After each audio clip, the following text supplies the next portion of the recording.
Holidays-nale, adu namma GT Holidays da. GT Holidays, South India's #1 travel brand. Bihar சட்டமன்ற தேர்தலில் India கூட்டணியின் முதலமைச்சர் வேட்பாளராக தேஜஸ்வி யாதவ் அறிவிக்கப்பட்டிருக்கிறார். பாட்னாவில் நடைபெற்ற இந்தியா கூட்டணி தலைவர்கள் செய்தியாளர் சந்திப்பில் இந்த முக்கிய அறிவிப்பு என்பது வெளியாகியிருக்கிறது. மேலும் விவரங்களை எமது செய்தியாளர் ரமேஷ்குமார் வழங்க கேட்கலாம். ரமேஷ், இந்த அறிவிப்பு தொடர்பான முழு விவரங்கள் என பதிவு பண்ணுங்க. எதிர்வரும் பீகார் மாநில சட்டப்பேரவை தேர்தலில் மகாகட்பந்தன் கூட்டணியின் சார்பில் முதல்வர் வேட்பாளராக தேஜஸ்வி யாதவ் முன்னிறுத்தப்பட்டிருக்கிறார். பாட்னாவில் நடைபெற்ற மகாகட்பந்தன் கூட்டணியின் கூட்டாக நடைபெற்ற செய்தியாளர் சந்திப்பில் இந்த முடிவை காங்கிரஸ் கட்சியின் மூத்த தலைவரும் முன்னாள் ராஜஸ்தான் முதல்வருமான அசோக் கெலோட் அவர்கள் அறிவித்திருக்கிறார்.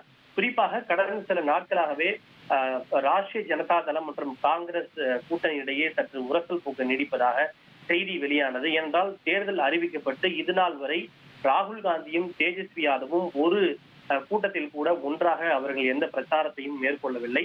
மேலும் தேஜஸ்வி யாதவை முதல்வர் வேட்பாளராக முன்னிறுத்த வேண்டும் என கம்யூனிஸ்ட் உள்ளிட்ட கட்சிகளும் ஆர்ஜேடி கட்சியும் தொடர்ந்து கூறி வந்த போதிலும் அதில் எந்த அறிவிப்பும் வெளியாகாமல் இருந்த நிலையில் இந்த கூட்டணிக்குள் உரசல் நீடிப்பதாக தொடர்ந்து செய்தி வெளியாகி வந்தது. இந்த நிலையில்தான் பல்வேறு உரசல்களுக்கு முற்றுப்புள்ளி வைக்கும் வகையில் இன்று செய்தியாளர் சந்திப்பு நடைபெற்றது.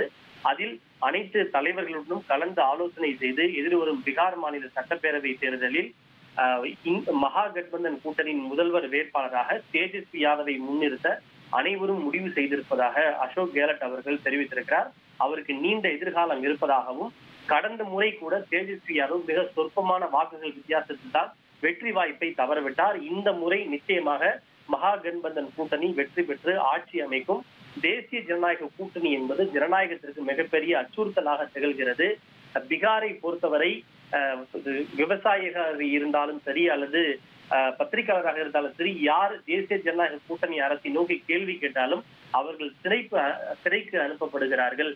எனவே இந்த ஜனநாயகத்திற்கு ஏற்பட்டிருக்கக்கூடிய அச்சுறுத்தலை நாம் காப்பாற்றக்கூடிய பணி எதிர்கட்சிகள் இருப்பதாகவும் அசோக் கெலோட் அவர்கள் தெரிவித்திருக்கிறார்கள். இதன் மூலம் மகாகட்பந்தன் கூட்டணியில் யார் முதல்வர் வேட்பாளர் என்று நீடித்து வந்த நீண்ட கேள்விக்கு தற்போது விடை கிடைத்திருக்கிறது. விவரங்களுக்கு நன்றி Ramesh. Holidays-nale, adu namma GT Holidays da. GT Holidays, South India's #1 travel brand.